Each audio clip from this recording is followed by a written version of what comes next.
First off, let me say this: no two pregnancies are the same. I want this video to be as real as possible, so I'm going to tell you how it is. Okay? Hello beautiful people, and welcome back to my channel. It's another episode again. Okay, so today we're going to be talking about pregnancy and childbirth. What no one tells you about pregnancy and childbirth. Yes, today I'll be discussing those things that nobody tells you. The truth is, there's so much talk about pregnancy and childbirth on the internet, but most of them are kind of generic. They don't really touch and focus on some certain things, and when it happens to you, you're like, really? Nobody told me about this. How is this happening to me? Do you understand? So today I want to talk about those little details that nobody talks about in pregnancy and childbirth. I hope you enjoy this video. When you hear pregnancy symptoms, they tell you about vomiting, stretch marks, saggy belly, dark necks, dark faces, or you get darker. All those things are generic, and there's so much more to pregnancy and body changes during pregnancy. I don't want this video to be too lengthy. I want us to, be able to stay through to the end and grab the information I have here. So the first one on my list today is your sense of smell. No one really talks about this, but your sense of smell is distorted when you're pregnant. Like for some people, when it comes to perfumes, perfumes that they usually love on a normal day, on a pre-pregnancy period, the perfume becomes like, makes them to want to vomit. And don't worry, I'm going to tell you my own situation later on in another video. My own is a very weird situation, but I'm not going to be talking about it in this video. Let me just go general and talk about those details that happens to a lot of people, but nobody wants to mention them, or nobody remembers to mention them. So sense of smell is one of them. People are put off by so much that doesn't bother you when you're pregnant. You're put off by those smells, and there are some certain smells that are like weird. Those are the smells that you gravitate towards, if you understand what I mean. So your sense of smell is like goes wacko when you're pregnant. Then there's the afterbirth pain. This afterbirth pain is usually caused when your uterus is trying to shrink. It usually happens immediately after you give birth. First, second, third day when you're breastfeeding, you start feeling very severe pain in your abdomen. Severe pain in your abdomen. So this is afterbirth pain. According to what happens during that pain, it's just your uterus, shrinking back. The breastfeeding sensors your uterus to start shrinking back. It's telling your uterus, baby is out. Oh yeah, start shrinking. Do you understand? So that's what that afterbirth pain is. Your uterus is shrinking. It's very painful. It's very painful. Very, very painful. The next one on my list is you will cry. You are going to cry. Childbirth is a very good thing. It's a very joyous period in your life. Happy, excitement, and all those kind of fun stuff. But you're going to cry. I said so. You know why I'm saying you're going to cry? Especially for a first-time mom. So if you're a first-time mom, you're going to feel overwhelmed. You're going to feel there's too much happening around you. Do you understand? There's so much change that happens when you get pregnant and when you give birth. So sometimes, especially if you don't have a good support system in terms of help around the house, help with the baby, even help with yourself, it's going to make you cry. You're going to cry because the work is going to be too much on you, because you're already having sleepless nights with the baby. You're not having enough rest during the day. You're carrying baby around. Childbirth does a number on you. The labor pain, the CS pain, and everything. So that period you need rest, but guess what? You don't usually get that rest. If you don't have a good support system, it's going to be a problem, and you're going to cry. So the next on my list is lactation. Lactation. Some people may not know this, but the first few days or the first few weeks, some people it takes longer than that. You may not lactate, meaning that you may not produce breast milk. And if you don't produce breast milk, what is your baby going to take? Baby milk, formula. So even if you plan to do exclusive breastfeeding, like for me, I plan to do exclusive breastfeeding for a period of time for my first baby and for 6 months for my second baby. But if you're that kind of person that's planning to do exclusive breastfeeding, you still need to take milk, baby milk, to the hospital, because the first day you are likely not to lactate for that first day, and your baby needs to eat. It's very funny that when a baby comes out, like they're already ready to eat. Like they are ready to eat as soon as they come out. So don't think that they have to stay 1 day or 2 days before they start eating. Immediately they come out, they start telling you to breastfeed. So you have to go with your formula, even if you plan to do exclusive breastfeeding. Capish?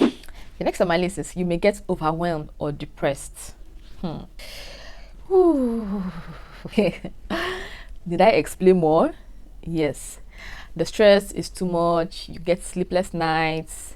you need rest, but you're not getting rest. Your life has done a 360. You now have a whole human being to take care of. If you're a first time mom, if you're a second time mom, or a third time mom, you have like 2 or 3 more human beings to take care of, to cater to. They always need your attention. They can't fend for themselves in any way, shape, or form. Like, if they want to eat, is you.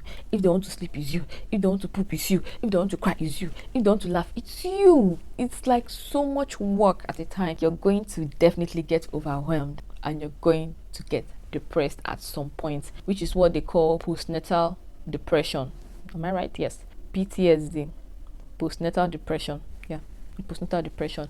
Most moms go through it, but in Nigeria now, Nigeria, and when it comes to things like postnatal depression, mental health, all this kind of stuff, we are not on par. We are not like up and doing when it comes to this kind of discussion. So it just happens and fades away just like that. Did anyone tell you about swollen feet? I don't think anybody did. During my own time when I was pregnant, I didn't have swollen feet. Funny enough, I didn't have swollen feet while I was pregnant. And I believe most times that's how it happens. While you're pregnant, you get swollen feet, because then I had a friend who was pregnant and she had swollen feet. So I felt like it was something that would happen while you're pregnant. But funny enough, mine happened after my pregnancy. You may have swollen feet. Like I said, no two pregnancies are the same, so everything differs for different people. So let me go ahead to what I was saying. Now, what is that swollen feet? It is mostly water retention. Swollen feet, when you touch your skin, like your feet is going to get swollen to the extent that when you touch it, it goes in and slowly comes up again. Yes, that's how it happens. That's how bad it can get. So expect that as well if you're expecting, if you know what I mean. No pun intended. Pun intended. So the next one is that you're going to bleed for a while after pregnancy, and this is called lucha. I hope I pronounce it right, yeah, with my local tongue. I hope I pronounced it right. But anyway, you're going to bleed for a while after pregnancy, maybe from between 3 to a month, and some people, depends on how your pregnancy and everything. You're going to bleed for a while after pregnancy, and yeah, you're gonna bleed for a while. You're gonna bleed for a while. You're gonna bleed for a while. If you didn't know that, now you know. Another one is this: you're going to still look pregnant after giving birth. While I was a bit younger, that was when I wasn't married, and when I hadn't given birth, I was thinking that once you give birth, your tummy calms down. Like, even if it doesn't come down flat, I believed your tummy was going to just calm down. I didn't know you were still going to look like you were pregnant after giving birth. So I had a friend then, she just put to bed, and I did something then that I didn't like. I thought I was doing something good, but in hindsight now, I feel like it didn't really make sense. Yeah. Actually, what happened is she put to bed and she got back from the hospital, and I came to see her that same day she got back from the hospital. And I was thinking I was doing something good then, coming to see a friend who just put to bed. But in hindsight now, I feel like I should have waited a little while before coming to see the baby, maybe just stay wherever I was and, give her phone calls and something like that, because I feel like she needed some rest. She didn't need to start entertaining visitors that early. So it's not like she gave me anything to eat, but she needed to go to her room and lie down and sleep. You understand? So that's what I'm talking about. But anyway, what I was talking about, when she came up that day, so what I told her was, why is your tummy still big? Like, I didn't know. I was thinking that I was like, why is your tummy still big? Is anything still? I was joking, but now I feel like that joke did not really make sense.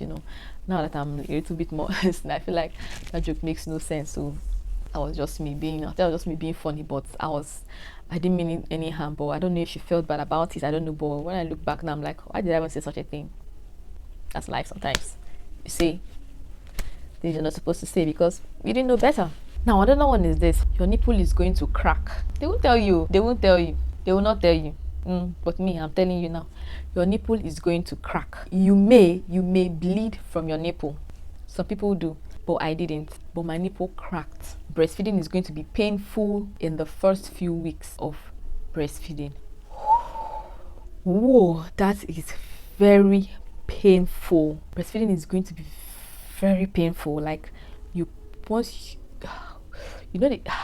understand until you experience it. For those of you who have experienced it, you understand what I'm saying. The kind of pain that your nipple is going to be very sensitive, such that if a towel brushes past your nipple, hey, it's like fire on the mountain. Once your baby suckles on your breast like this, once the breast enters his mouth, man, I don't want to remember that.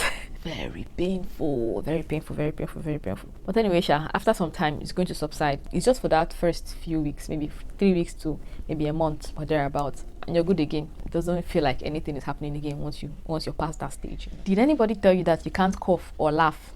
I thought so. Nobody told you. Now I'm telling you, you can't cough or laugh after giving birth. Yes, even if you had a natural birth or you had a cesarean section, you cannot cough or laugh. Like, I never knew how engaged the muscle down there was while coughing or laughing until I put to bed. When you cough, ooh, ooh, whoa, that place looks like it wants to explode.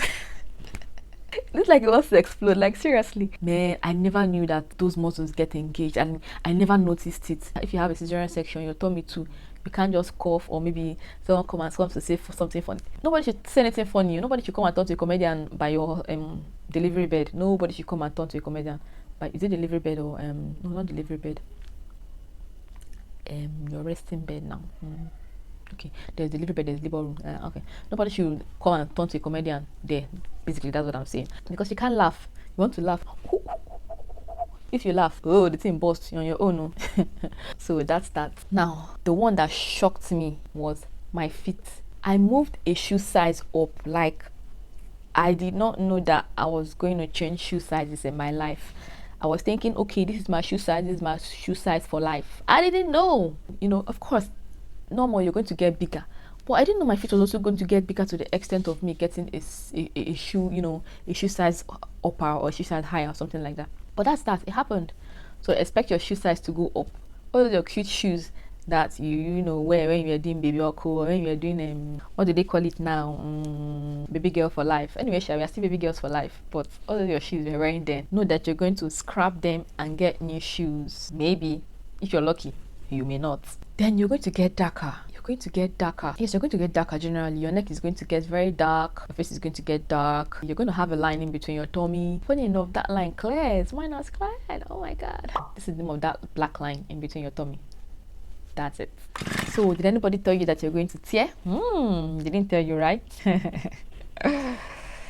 Oh my god. See, I want this video to be as real as possible. So I'm going to tell you how it is. Now, you are going to tear. I didn't know this until I started watching delivery videos. I started reading about stuff on blogs, and I was like, see, I was very scared. I was very scared, but I don't think you should be. You have no cause to be scared. Other women have done it successfully by the grace of God, and you're going to do yours, and you're going to come out successful. Especially if your first time having a baby, there's a high chance of you know, tearing down there, and you're going to get stitched too. Nah, that thing scared me, like stitching there. That place is really very sensitive. You're not want me stitching, man. I just can't deal. But that's the price you have to pay for wanting or having a child, you know. These are some of the things I feel like people don't get to mention. There's so many more, but I don't want this just to be long, so I'm going to stop here. There's so many more. Number one, your tummy is going to get wrinkly.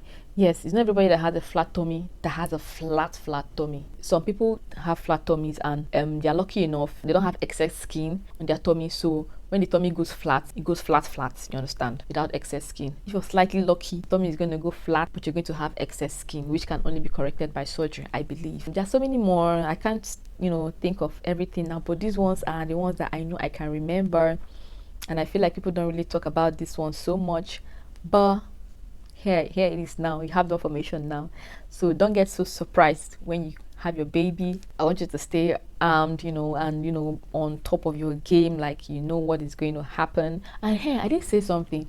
Stretch marks. If you don't have stretch marks during pregnancy, don't even think you've escaped it, because guess when I started having my own stretch marks after putting to bed, as in that thing mad me. The thing mad me. Like I was so happy. I was like, oh my god. So I didn't have stretch marks at the end of this pregnancy. Man, after my delivery, come and see stretch marks. It wasn't funny. I just didn't, that play wasn't funny at all. Don't think you've escaped stretch marks if it doesn't come during pregnancy. After giving birth, after putting to bed, if you're not lucky enough, you might have stretch marks. So that's what the pregnancy game is about. So before watching my next video, consider smashing the like button on this one. If you haven't subscribed, please do so, and I'm going to see you in this video.